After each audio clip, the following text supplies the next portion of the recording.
Hi, welcome to South Texas Bodybuilding Fitness and Organization Podcast. We're here in League, Texas at V12 Sports and Fitness with our new guest, Cindy Leach.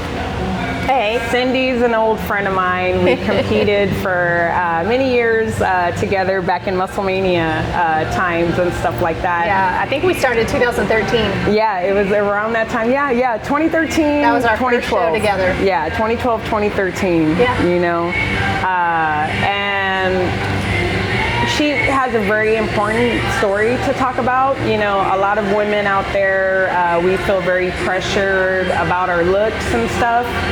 So a lot of women will go and get, you know, cosmetic surgery, different types of things to keep, you know, looking young, keep a certain shape to your body and things like that. So this story is going to go into like some really deep things that Cindy is going through right now. And I wanted you to come out here. I forgot my tissue too. Hey, if you want to cry, you never know what the can more happen. emotion, the better. Because the reason why I wanted you to come out here, because I kept on seeing you post about it, right? And it seemed like people didn't understand what was going on with you. Yeah. Because I saw you complain about, I don't know why people think I'm faking it, and all these different things. I've heard about, you know, breast implant syndrome, what you're going through, and I'm not too aware of how far it goes, but I do know that you're supposed to get them replaced supposedly every 10 years or something like that, you know? But I felt that if people actually saw you verbally talking about what's going on and then see the emotion behind it, they would get a better understanding of what's going on with you, because I do find it a little disturbing that people think you're faking it. You know what I'm saying? And then we also have to be real that, you know, the human attention span now, chick, is only, it used to be 20 minutes. Now it's been reduced down to 15. Yeah. So when they see a post that has a whole bunch of paragraphs, they're not trying to read none of that. And I think that's what's going on. They're not reading, and that's why they're just making these wild assumptions about you. So I get all kinds of health advice. yeah. And you're like, I'm seeing specialists and all this stuff. Just this morning when I stopped at the coffee shop, someone goes, "Oh, I love your haircut," and I'm like, "Thank you. It's not on purpose, but thank you." Yeah, well, the good thing is you have a perfectly round-shaped head. Me, unfortunately, if that happened to me, you would see my horns sticking out, because I have these two horns on the side, and I think I have a dent from a brick, so I would be like, you know, the elephant woman or something, you know, with a pretty face. But, you know, but back to the subject, Cindy is gonna, you know, talk about what she's gone through. We're gonna talk about her fitness career and what she's doing now. So let's start off first with what started, like what got you into fitness? Were you in sports before or anything like that? Well, my background was always dance. I grew up doing ballet, you know, jazz. I did like 1 year of tap, and I was like, yeah, I tapped out. Okay. So that was my background. Okay. And then, you know, I got into kids. So as, you know, a few years went along, I had 4 kids. My the last 2 were twins. Mm-hmm. I had a new body at some point, and I remember one morning, I never really thought much about my weight or anything until one morning I was putting a skirt on and I couldn't finish zipping it, and I was like, I don't know this. I've always been Slim. just, slim. Being able to be, you know, I had calves like crazy from ballet and point. And, yeah, so I was like, I kept seeing on Facebook someone advertising a 21-day boot camp. So I was like, okay, I'm gonna get up 5 a.m. Go do this boot camp, you know, for the 21 days, and I committed to it, and I did it. Saturdays were optional, but I did it, and I was in a lot of pain. Yeah. But I did it. I didn't miss a morning, and I dropped like 20, 25 pounds, and then I just kind of kept going. With that, joined a gym. Okay. I watch people. I'm very good. I can mimic. Okay. I don't know. It's a weird talent. I can mimic things. So I would watch research. Okay. And just got into working out. Okay. So then you got more into the strength training and all that stuff? Yeah, just by watching, we're always scared as women to go to the free weight section. Oh, yeah. That became my favorite. Yeah, because what did they tell us? Oh, you lift more than that, you're going to turn into a man, So I used to be stuck in that with the little weights for a very long time, too. I just wouldn't even go to that section. And then I finally just little by little. And then when I moved out to Pearland about 10 years ago, and joined a gym there, someone said, "Hey, do you compete?" Yeah. And I'm like, "What's that?" Yeah. She introduced me to it, and it was, so your up first, and downhill from there, right? so the first federation you competed with was with Musclemania? Yeah. Okay, so in 2013. 2013. The May. Was that the one in Dallas or Galveston? Galveston. That was my first one. What was it, Moody Gardens? Yeah. That's a beautiful place. And that's one thing I can say about Musclemania. They had some really nice places that they had their shows, so that's where we had met. I started competing with Musclemania for a short period of time because I was trying to see where I fit in. Yeah, and that's kind of why she'd instructed me to start there. Yeah. Is that because she was an IFBB pro, I think, but she said this is good for starters. Yes. Yeah. And that's good that she put you right there, because that's what I would try to do whenever I would have newbies. Yeah. I would try to put them in something that I knew that they were at the same playing field, because they're new, they don't know how to pose right. So at least a small show or something like INBF, Musclemania, I didn't throw them to the dogs right away until they were ready. Exactly. So as you started competing, what made you continue? Was it your first show that you were like, man, this is it, I love it, or it kind of just slowly grew on you? No, I think I'm someone who I've always been someone who liked a new challenge. If someone said, oh, you can't do this, or you should do this, okay, let's try it. Yeah. And so my first show, I competed in my class range, which I think at that time I was 37 or 38, and then I also did open. Yeah. I was like, okay, why not? Let's try it. Yeah. And I took second place in both of those categories. Yeah. So I was like, okay, I guess that's okay. Yeah. For beating some in the younger age. Yeah. So and then first time ever. Yeah. And then you said you coached yourself, right? I did. I did my own personal training. Okay. And so I then was like, someone said, well, hey, you should do the Dallas show, the one in Fort Worth in October. And my brother-in-law at that time, he was like, hey, I live out there, and he's like, I'll pay for it, your entry fee, all that. Nice. So I did that, and then that's when I got first place figure and overall winner, and so I made my first pro title within the same year. Nice. And I think I was kind of hooked then, because it was kind of like dance for me. I got to show my stage presence. Yeah. And it gave me something to focus on, staying in the gym, it was easy for me. Yes. Regimen comes easy. If Yes. I'm told, do this, eat this, okay, and I can eat the same thing every day. I mean, that kind of atmosphere comes easy for me. Yes. Yeah, so it just kind of, okay, went from there, and then I took a year off in 2014. I was like, all right, I won. Oh, and then I did my third show that year, just doing the pro debut in Vegas. Yeah, that was a I made like 9 out of 10. I mean, just to claim your title. Yeah. So that was a fun experience doing the whole Vegas, the national stage. Yes. Yeah, and then I took 2014 off. Okay. To bulk up. I said, all right, I need a new challenge now. Yeah. It's like, so I said, well, let me move up. Women's physique was very new. I was one of the first competitors for women's physique in the Musclemania branch. Okay, yeah. And so I spent a year bulking up. And then in 2015 did the Galveston show again, this time in women's physique. Yes. And I won first place overall, so I earned my pro in physique. Right then, I was like, oh crap, okay.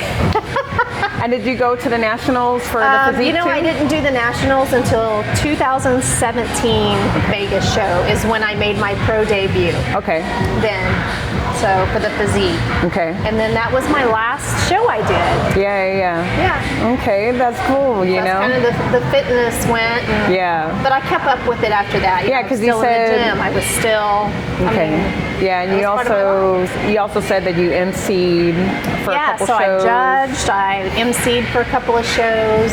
I love that kind of stuff. That's awesome. So, yeah, I mean, it's just the atmosphere, when people come together with like minds. Yeah. And what I love as a human interest person is I like to know, like you, what got you into it? Yes. You know, and some of the stories of people of why they got into it are heartbreaking.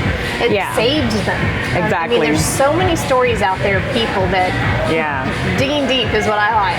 Yeah, and the public kind of misconstrues us bodybuilders as being very anal and only about ourselves, and what they don't realize, like for me, fitness helped me with a lot of evils that I had.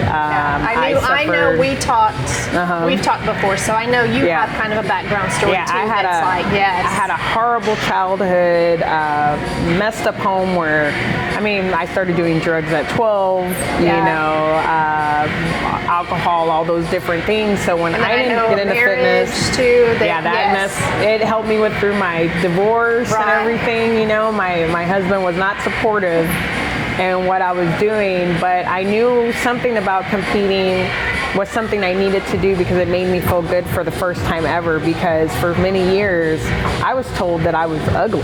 I had no idea I had looks. So when I did my first show with INBF, Alamo Showdown, that was 2011, I was hearing them screaming my number, and I knew it wasn't my husband and my son because I know their voices, right? It was all these other people in the crowd, but you know the stage is so bright, you can't see anything in the crowd, you only see the judges. So I'm like, who are these people screaming? And they were screaming, Bo Derek, and of course I didn't think it was me, you know, I was just there like standing there. When I got off the stage, they're like, oh, there she is, and I just walked past them like nothing. I didn't even know who they were talking to, and it was Todd Rogers that grabbed me, and he was like, we're talking about you. And I turned around and I'm like, what do you mean? You look like Bo Derek from Perfect 10. And I'm like, and then that's here, you think I'm like, I mean, that was the first time I ever was told that I was stunning. My own husband didn't do that. But you my are. Own family, She is. I mean, come on. I didn't recognize it, chick. When you're have that beat into you, you believe it. You know what I'm saying? So that's what competing did for me. Tie in to like my story, right? Of what beauty, where we define the beauty from. Exactly. When it's beat into you that you're not anything, you're nobody and all that stuff, I mean, that's what I thought. And then when I placed my first time and I coached myself too and all that stuff, my husband didn't help me with shit. I paid for everything, you know. And got third my first time, and they were calling me Bo. I mean, that was it for me. I was hooked. Yes, ma'am. So that was it for me. And now I'm wrapped up into the whole business of it, and then the podcast, so we can talk about great people like you and your stories and stuff. All right, so now it's gonna come down to the dark stuff, okay? So, as we were talking about, you know, women do, and men too, they do certain cosmetic procedures and stuff. Cindy, you had 4 children, right? 4 children, you know, going through pregnancy, your body changes and stuff. So a lot of women opt in to getting their breasts augmentated. Some of them get the mommy whole tuck and all that stuff, but she just got her breasts done and stuff like that. So we'll let her take over and talk about your first time that you got them done was? The first time was probably, trying to think of how old my twins were.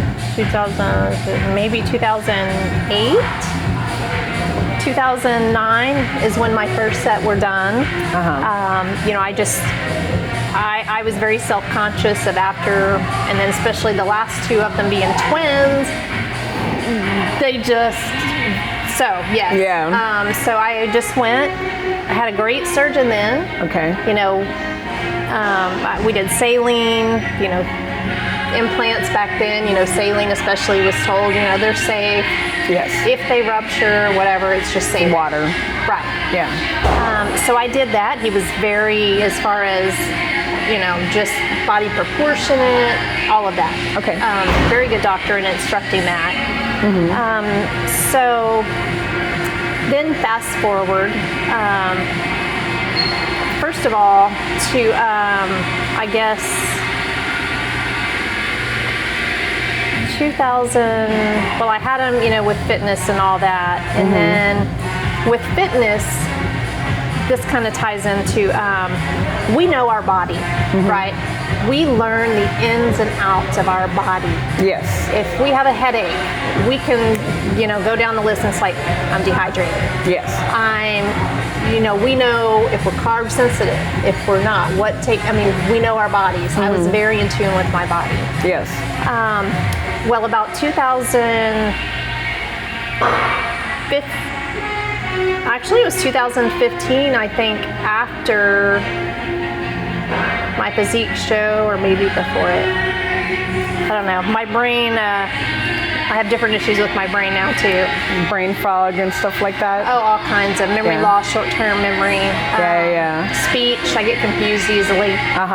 But I had, at about 9 years of the saline implants, I needed to switch. Yes. About every 10 years you're supposed to change them out. Yeah. So I had a surgeon friend that I knew from the community, and I went and saw him, and I just wanted saline again. Yes. I was comfortable with them. They were fine, worked for me, in my mind, they're safe. Yes. Well, he talked me into the new, the gummy bears. Yes. And anyone you talk to that's gone to a surgeon, that they show you the gummy bear implants, they say, hey, they're really safe. It is a silicone product, but they'll show you one cut in half. Yes. And they're like, look, even if it ruptures, it won't leak. They squeeze it, it comes back in. Like the gummy bears you eat? It's like that. Okay. So I'm told, okay, they're safer nowadays, but also on top of that, I was offered the textured gummy bear implant. Okay. The difference in that is textured versus smooth is, he said, for what I do for fitness, our weight fluctuation. Okay. The textured they would kind of stay in place. Okay. With our weight fluctuation. Okay. So I was sold. Yes. He gave me a good price. I was sold. We scheduled the surgery. Yeah. So that was in 2016 is when that was. Okay. So fast forward, early 2019. Everything's been fine. And as far as the implants, we get on stage. We have let society, deem us, especially in the fitness, bodybuilding on stage. We have let society kind of deem what's pretty. Yes. What they want to see on stage. We're conditioned of the Barbie doll figure, right? Except, Barbie doll nowadays has abs, okay? Yes. So you have that whole kind of mindset too, all within fitness. Perfection, basically. Right. Well, in 2019, about February, beginning of February, I started getting sick. I had bronchitis. I got bronchitis. A couple bouts of it back to back. And it was crazy. I was in and out of emergency rooms, urgent cares, inhalers, meds to breathe. I ended up with, my mind went blank. Yeah. Basically, it's the when your lungs get just from all the pneumonia. Coughing. No, it was pleurisy. Pleurisy. Okay. Very painful. Okay. Basically, lung inflammation. It hurts from every breath coughing you too take. much. Right. Okay. So all this, and finally, one of my third or fourth visits to urgent care ER, they were like, look, you need to go see an allergy doctor, get your lungs checked, see if you have an allergy to something, because I just could not breathe. Yes. So about that April of 2019, of course, this has put a kink in my working out, right? Yeah. I can't breathe. If my heart rate got too high, then it's like, okay, I have a hard time breathing. So in April, I went and saw an allergist doctor. And they did the lung test to show, for allergy and for asthma. And he was like, he goes, you've got adult onset asthma, okay? And I say it with quotes because that's a thing. But I'm sitting here, my lung capacity, when he did that test, my lung capacity was 40%. Wow. Only 40%.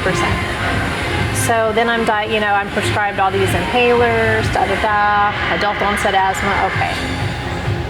So I go on, I'm living on inhalers, I have to have checkups, and he's like, you're using the inhaler too many times. He said, you can't prolong with this. And of course I'm like, well, what do? I really honestly cannot breathe. Yeah. I could tell you if it was humid outside, if it was too, if I woke up, I knew it was humid out. Yeah. I'm waking up I can't breathe right away. Wow. So he was like, okay, you need to see a pulmonologist.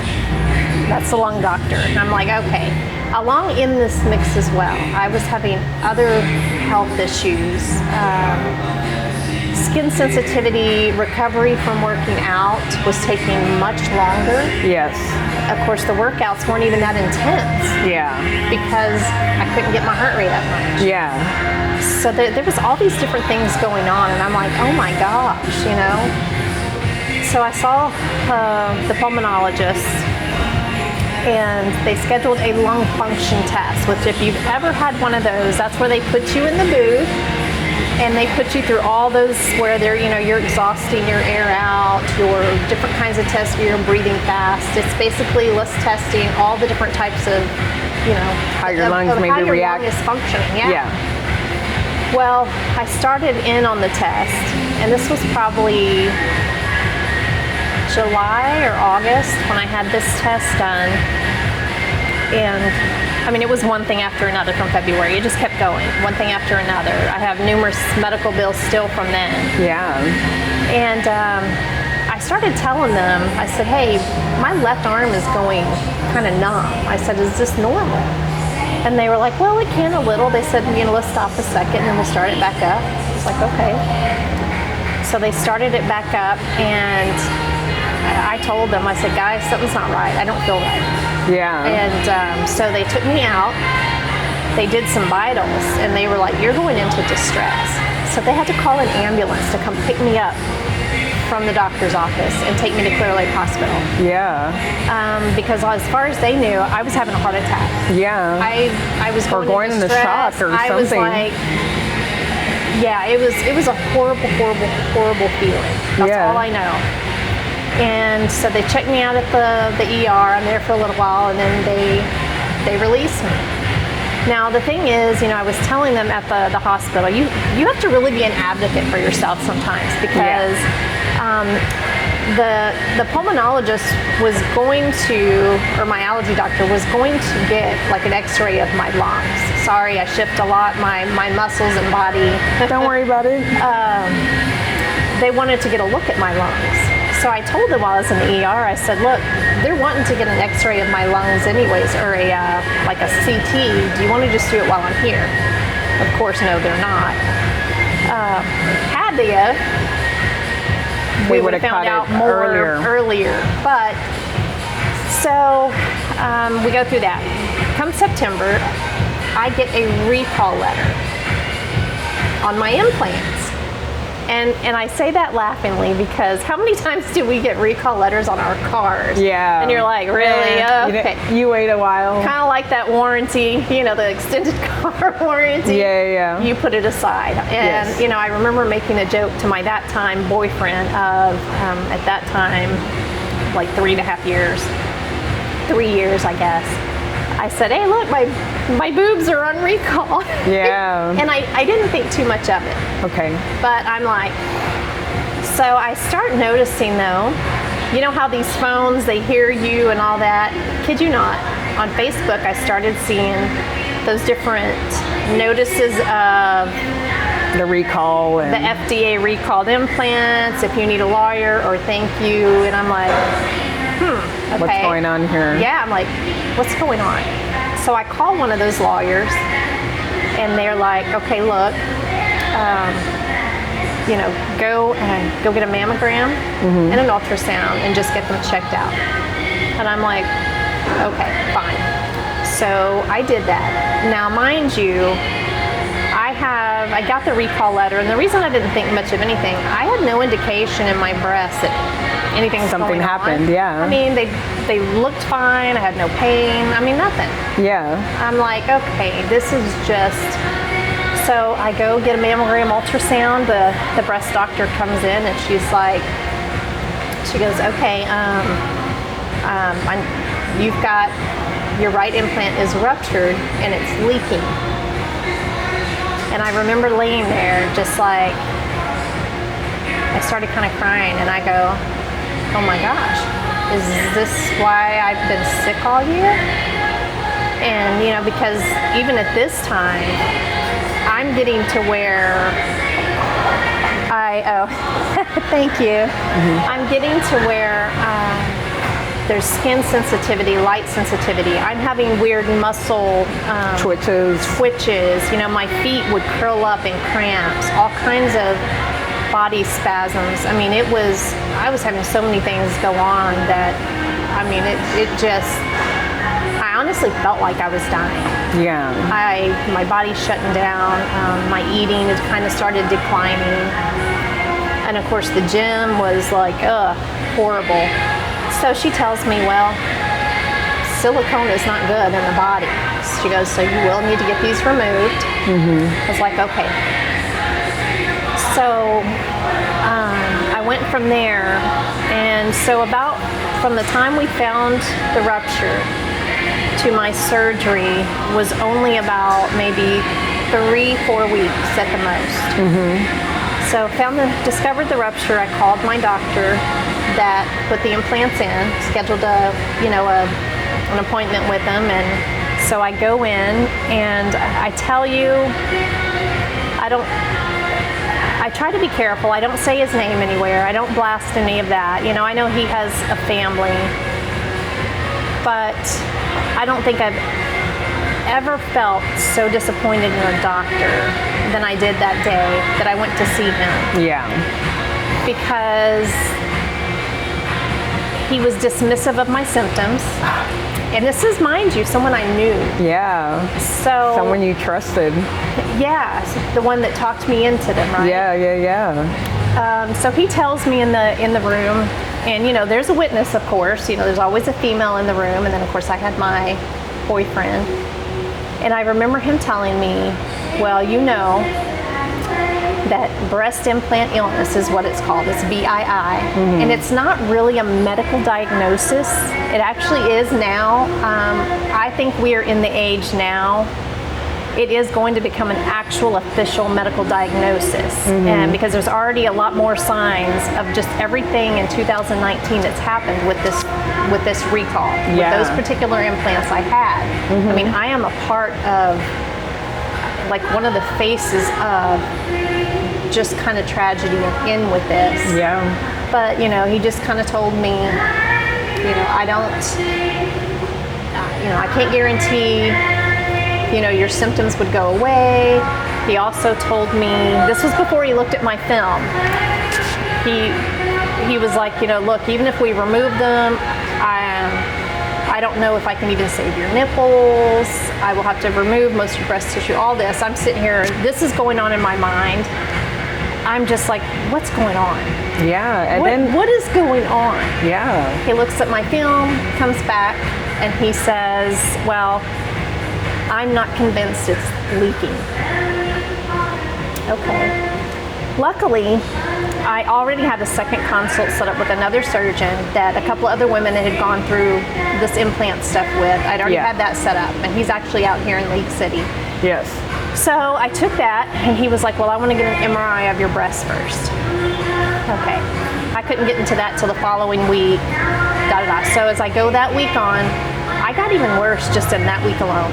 Yeah, I didn't eat. I can imagine that the extra added stress from finding out what's going on. Well, probably. It was just my body was slowly shutting down. Yeah. I mean, every move I made, every breath I took, my entire body hurt head to toe. Wow.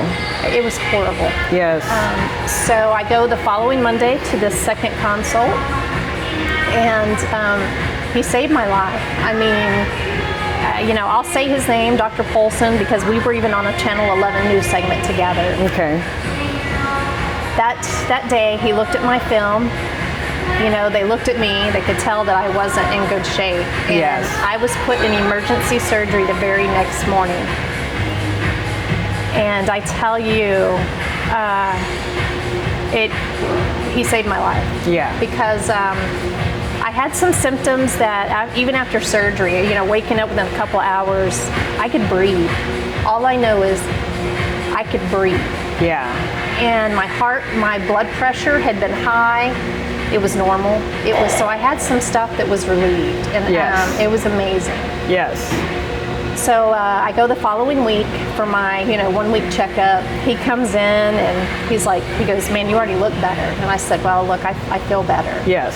Well, he comes in with a stack of photos. And he said, Cindy, I want to tell you something. He said, I've never taken this many photos of a surgery. He said, I had my entire staff in there. He goes, you were one of the worst cases I've ever seen. Wow. And then this other dude, I'm not convinced. While you were... Yeah, a week before, he's not convinced it's leaking. And this one... These photos, which, you can see them on Facebook. They're kind of everywhere. They're on the news segment. You could send those to us, okay. and we could put them on the podcast, because okay, like your whole thing, like how you started. Yeah, I think I have a writing up, because I've had some other podcast interviews and stories that they've wanted my story. So I'll send those in. Okay. Basically, I was being smothered by the silicone. Okay. And they had to clean it out of my entire chest cavity, ribs. It was everywhere. Yes. And he has pictures of when he was taking it out. Mind you, this implant was not supposed to, if it ruptured, it would not leak. Yeah, and it's... Right? And it was goo. It was just goo coming out. So that happened. Yes. I think my Channel 11 news segment was probably about that January, February. Really my point of it was just to get awareness out to other women that might be going through this, because I had never heard of breast implant illness. Yes. Until all that happened. And what could happen with, I had never heard of anything that could happen really with breast implants, right? Mm-hmm. Especially when your doctors tell you, they're safe, and it won't leak. Look. Why? Because we're conditioned as society also believe to anybody in a white coat. Yeah. They went to med school for all this, right? They've got all these board certifications. Yeah.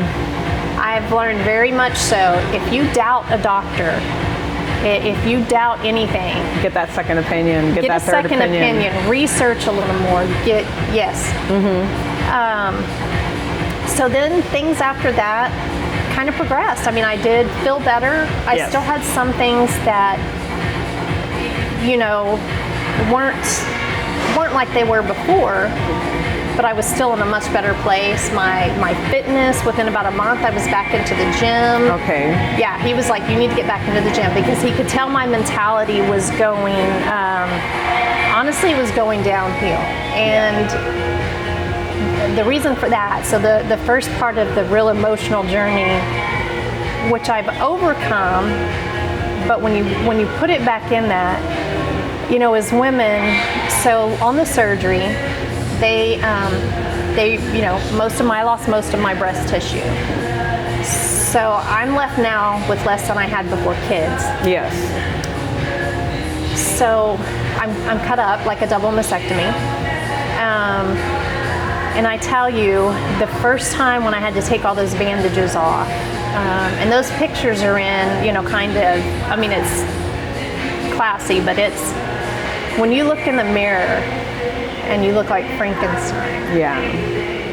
And you're like, you see that a piece of what society again deems us as our womanhood. Yeah.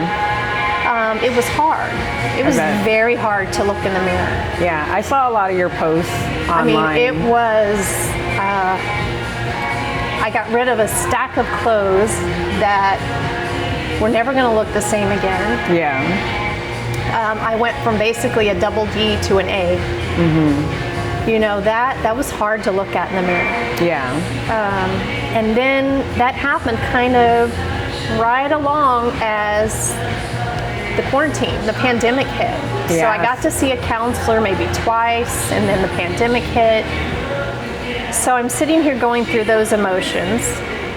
Well, then I ended up in extreme rage, which come to find out was premenopause. Mm-hmm. My blood work was fine in October, which was before my surgery, you know, my annual. So here now I'm getting told I'm in premenopause, so my testosterone was way off the charts, so I needed medicine for that. Mm-hmm. And all that going on, me and my boyfriend are not getting along very well because I'm having extreme rage and anger, and I'm having lots of issues from the psychological stuff. The psychological stuff of the breast surgery. Yeah. I didn't feel like a woman. I didn't feel beautiful. I didn't feel like he looked at me the same. I mean, yes. So many things are going on in my head. Yeah. Now then you add, your ovaries are starting to shut down on top of that. Mm-hmm. It was a lot. Mm-hmm. So I ended up in that November. Basically that's when my faith walk started, and I got dropped to my knees. Yeah. My boyfriend left. He kind of couldn't handle everything anymore. Yeah. So in a year, I've lost my breasts. Your breasts. Or my womanhood piece of, ovaries shutting down, which is fine. I didn't want kids anyways, but it's that's part of our womanhood. Yeah. And then my boyfriend of almost 4 years now. Yeah. Leaves. All in when I'm in what I thought then was the hardest part in life. Yeah. It was hard. I bet it was. I mean, especially someone you think that you can turn to, and then they just leave, that's a very sad thing. So when that happened, I really didn't know anything else except to totally surrender to God. Yeah. Because I felt he left because of me. I felt I am nothing. Yeah. This physical, I felt, I didn't know what to feel. Honestly, Chick, he was nothing. Because if he was a man, I know. You know what I'm saying? So he's the one that's nothing. You are somebody. And getting this out. It took me a few months in counseling, 3 days a week, to realize for her to get my mindset to kind of change with that. Yeah. But I still learned that I hadn't overcome the breast surgery. Yes. We're a year later, so I had a lot to overcome. Mm-hmm. And I've continued, ever since. God knew what was coming. Let's just put it that way. That November of 2020, God knew what was coming in a few months, right? Of course he did. And I know not everybody has their faith walk. It's a big part of my journey now and story. Mm-hmm. So I'm getting through that, and then I'm in the gym. So obviously I really wasn't going to compete again, but my fitness, I was like, okay, I need a new challenge, right? Okay. In the fitness. I was like, I'm not going to compete again. I don't need to lift heavy weights. I still lifted weights, but I got addicted to my core. And I ended up with crazy core strength. Mm-hmm. I mean, guys were in the gym jealous. I got to where I could do the crazy stuff, like the wipers all the way around, crazy. I mean, I had awesome core strength. And I say it because I was proud. I was like, man, I got killer. Yeah, and it was a level, you know. And still being able to do some type of fitness helps with the stress. Well, right. That was still a big part of my life. I was still in the gym, even though not competing, at least 5 days a week. Yeah. 4 o'clock in the morning, I was up in the gym by 4:30. You know, I had started working for myself. I do marketing, kind of like social media management. You know, I love getting people's names out there, especially the ones that are mom and pop. Yeah. So I had started working for myself, you know, so then the rest of the day I do what I need. I was heavily involved in the community for 10 years now. Yeah, you had some nonprofits? I had a nonprofit, you know, back then in like 2012. I mean, I was all over the community. Yeah. I was basically an ambassador kind of for Alvin, Manville, Pearland. I loved my community. Yes. I was go, 4 a.m. till 10, 11 p.m. People always wondered, when do you sleep? When do you sleep? And I'm like, I sleep, believe it or not. I just know how to get stuff done. Time management, you know, and when you're doing something you love, schedule. Yeah. When you're doing something you love, it doesn't seem like a lot of work. It doesn't, because people are my passion. Yes. So then come March of 2021, I started noticing I went to put my hair up one day, and I had let my hair grow out for like over 2 years because, you know, I had the faux hawk. Yeah. So I'd let it grow out. It was to here, but I'd always wear it up. So I had it in my little bun thing, and I looked in the mirror because, you know, women, we got to check. Okay, everything's perfect. Yeah, do we have holes? And, yes. Well, I looked and I was like, I have a hole, but I'm like, I start looking more and I'm like, holy crap, that's a bald spot under there. Yeah. And I was like, okay.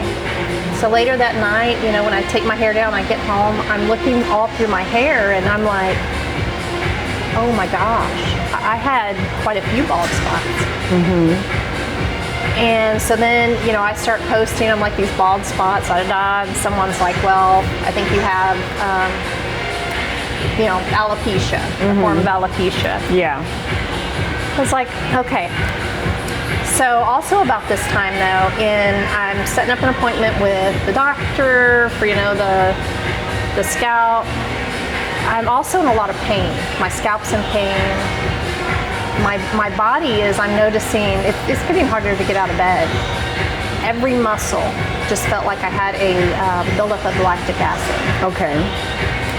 So, come to find out, they did a biopsy. They were like, okay, I've got like 2 forms of, it's basically multifactorial alopecia, but it's, one of them is lichen planopilaris, which is very rare. And it's a derivative of lichen planus, which is your skin. Basically, I have an autoimmune disease that my body is attacking its largest organ, which is our skin. Wow. And more so the scalp, which less than 2% of the population has that. Yeah. So that's been the new part of my journey. The end of March, I had my best friend shave my head because I was told, I mean, it was in so much pain though, I needed to. You needed to do it. Yeah, and you know, then I was told that, you know, even someday if I was to let my hair grow out, more than likely it's just gonna keep falling out with what's going on. The body pain, you know, since then it's been numerous tests. Basically, I've just been labeled autoimmune disease. I went, you know, I had another like updated mammogram ultrasound. What was really discovered is that I have silicone still sitting in numerous lymph nodes in my right armpit. So I kind of have silicone poisoning is all they can kind of label it to. Yeah. So autoimmune. So I basically have like fibromyalgia, lupus, MS, you name it rolled into one. I've seen neurology, neuromuscular, rheumatology, you know, it's been a whirlwind. It's been a year now of your blood work's fine, your blood work's fine. Yet it takes me 13 pills now a day to function. Yes, and you brought those, Yeah, right? you know, so you could... all my fitness, I had fitness pictures that, you know, they've already been have been taken to my parents. So in this year, you know, and I was like, you know what, my fitness pictures have been replaced. All my trophies I donated to a little cancer girl, because those aren't me. They've been in a box anyways. Yeah.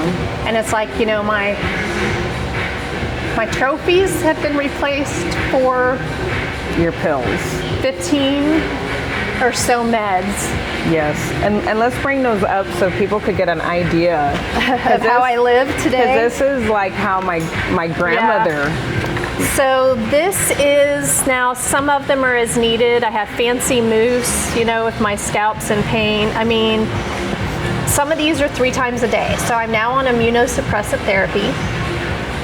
I have pain mills, I have anxiety pills, you know, nerve pills, muscle relaxers, the premenopause pills. Mm-hmm. There's a combination. I have fancy shampoo I have to use.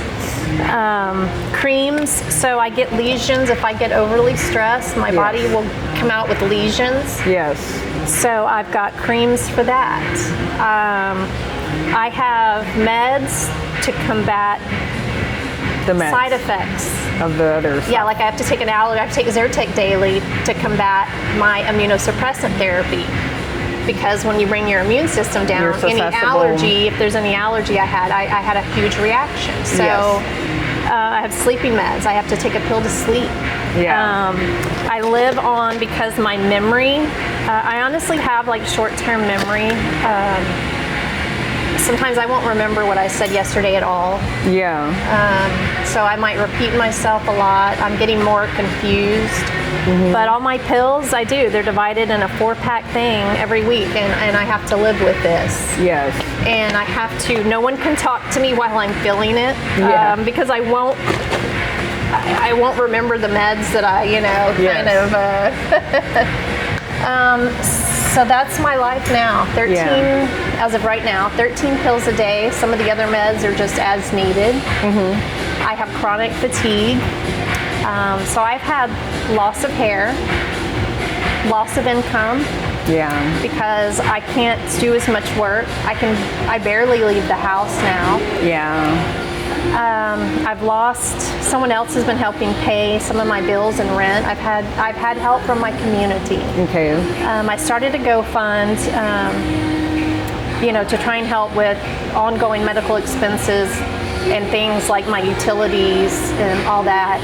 So what we decided was that I really can't afford to live on my own, pay rent, take care of bills, because I can't really take on too many more of my working clients, like the marketing ads I make, because I'm exhausted. Yes. And it's a lot to take care of myself. Some mornings I'm exhausted just getting up, showering, brushing my teeth, I go back to bed. Mm-hmm. So like when I leave here, I will be going home and taking a nap today. Yes. Sadly. Mm-hmm. So that's my life. So I am, the hardest change now is I kind of feel like I'm still more blessed, even though I've lost my boobs, my boyfriend, my ovaries shutting down. Yeah. I've lost my hair. I've lost money. And now it's like I'm losing my home, renting house. I'm moving home.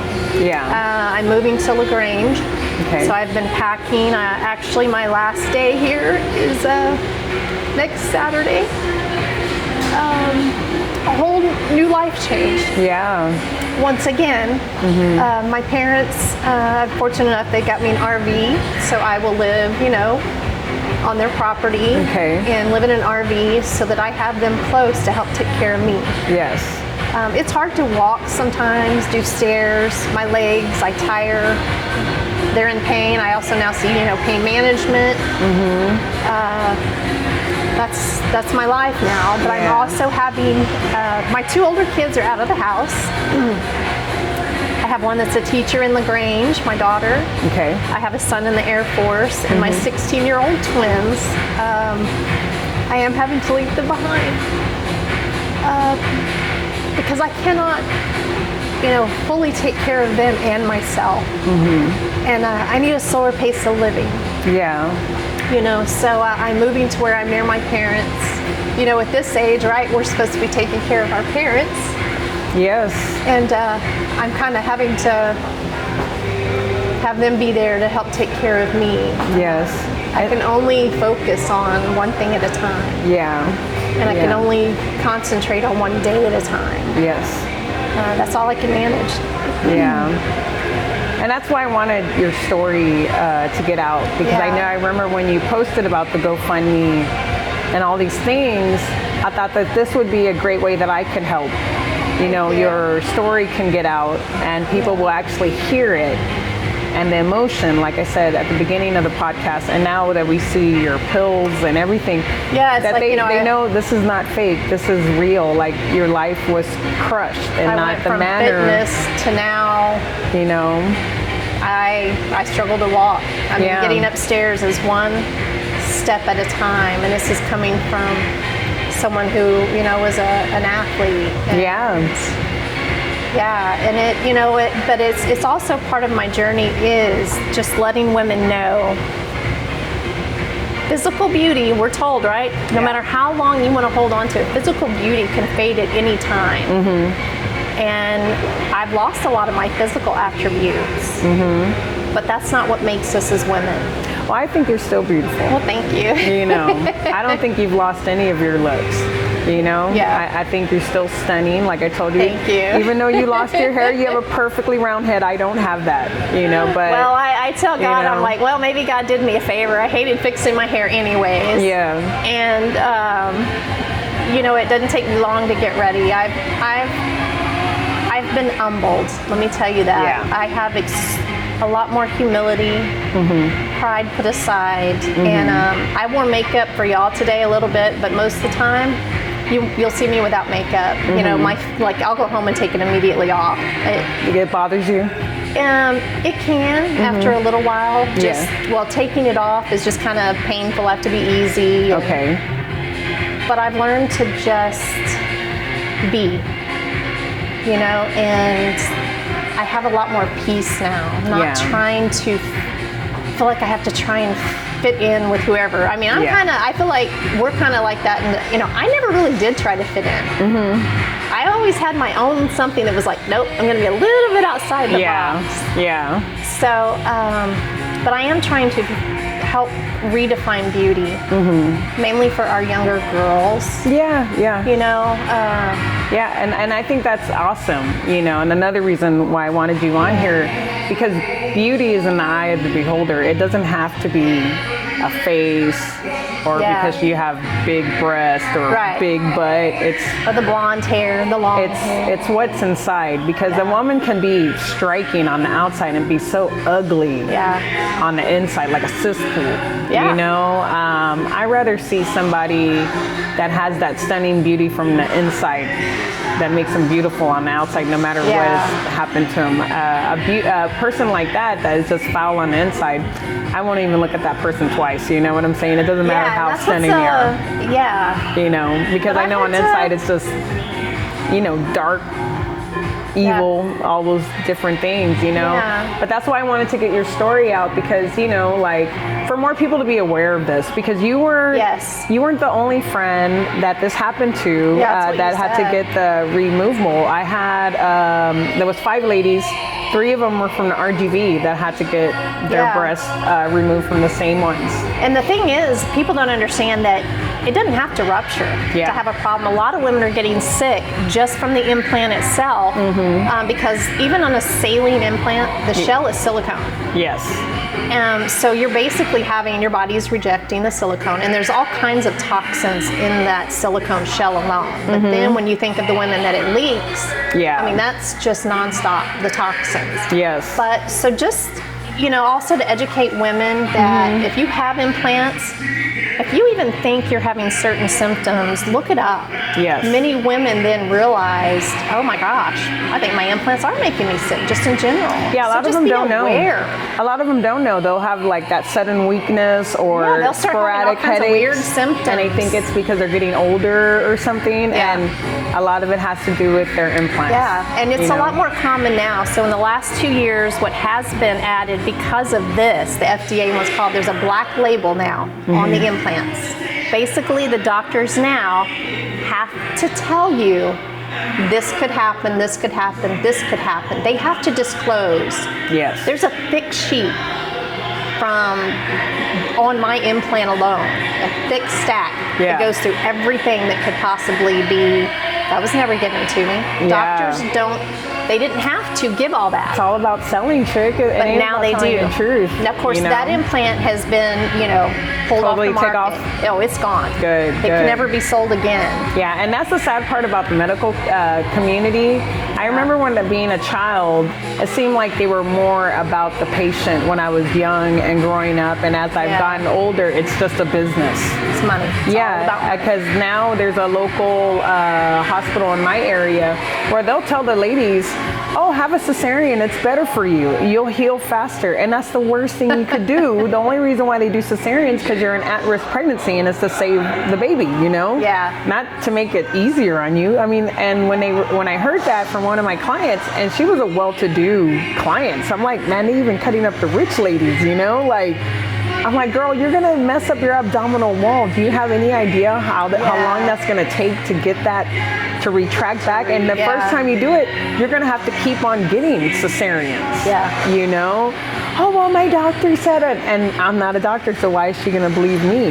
Right. And when her doctor is just trying to slice her up and put her on a conveyor belt so he could get the next pregnancy in, so he could make a whole bunch of money with a whole bunch of pregnancies instead of waiting 24 hours for the whole labor to go through. Yeah. So fortunately now it's just all about business, But a lot more women are coming out with their stories. Even actresses, Danica Patrick just came out with hers. She was sick. She's had her explant done. Yeah. It's becoming more prevalent. Yeah. So I would rather women learn now than end up like me.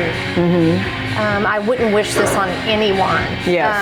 I've been blessed through it. God has taken care of, helping take care of my finances, putting people to help. Yes. But it's a hard way to live because I don't know my future. Yeah. People that are diagnosed with cancer. I've talked about this before with women.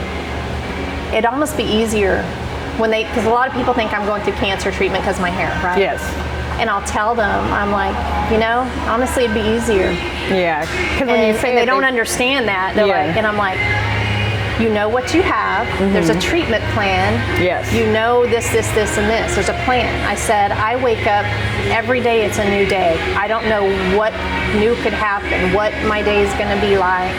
There is no treatment for me. There is no cure. Yes. This is my life.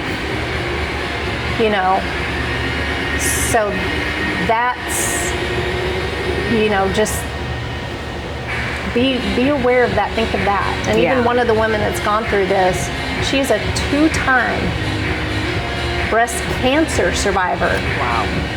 They put implants in her, right? She did that. Yeah. She said going through cancer was easier than the breast implant illness. One of the ladies I know in the Valley was also same way.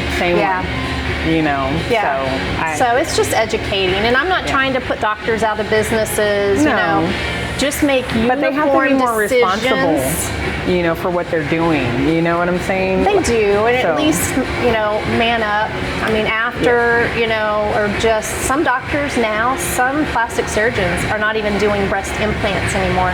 Yeah. Because they've seen, so just make uniform decisions. Listen to different stories because do you think 10 years ago when we met and I started fitting, I would have never thought, or even 3 years ago, I would have never thought that I'd be someone that said, this could happen to me. Yeah. This could happen to you. Yeah. And life does literally change in the blink of an eye. Yeah, very easily. Something that you just did for cosmetic reasons to feel better about yourself can ended up taking everything from you. Yeah. You know, so, and that's why I felt it was really important for your story to get out, and also so more people can realize, and then you could get help with your GoFundMe and all those different things. Because I'm constantly, the pills, I know that stuff ain't different cheap. tests. I mean, it adds up. Co-pays, doctors, blood work. That's constant. Yeah, my mom. See, that's what got me into the health business, because my mom got cancer while I was going to college, and as her cancer progressively got worse, man, those prices of those meds. I remember one time seeing some meds she had to get that were $3,000, $7,000. You know, Unfortunate. Mine aren't that much. Yeah, so I could imagine, all the things that you've had to go through, and then all these different meds you're taking, and you don't have a source of income like you had before. Yeah, and it's so I am in the process of trying to get disability. That's the sad thing. I sit here, and you go from an athlete to like, okay, I'm having to file for disability to see if I can get it. And this week, I'm getting it signed off for me to get a handicap placard. Yes. That's hard. And it's a whole, some days it's hard to process. Yeah. Some days I still look in the mirror and I'm like, is this really my life? Yeah. And it's like, yeah, honey, it is. Let's go. And you just got to look at it in the bright side, where you're probably put in a situation to help other women. Yeah.